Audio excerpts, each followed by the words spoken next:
Hinahanap ngayon ng mga otoridad sa lungsod ng Cabanatuan ang isang lalaking hold-upper na nambiktima ng tricycle driver.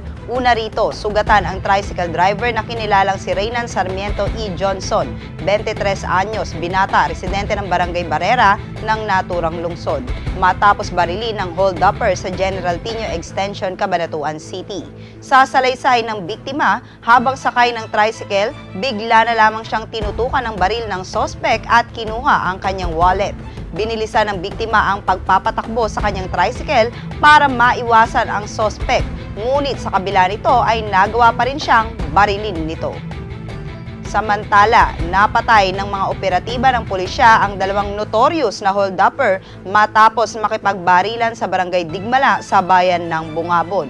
Kinilala ang dalawa na sina Oliver Moga, 37 anyos, ng Barangay San Isidro, bayan ng Laur, at Jeffrey Garcia, 35 anyos, ng Barangay Talipapa, na kapwa miyembro ng Azarcon Gun for Hire at Robbery Hold-up Group sa Lalawigan.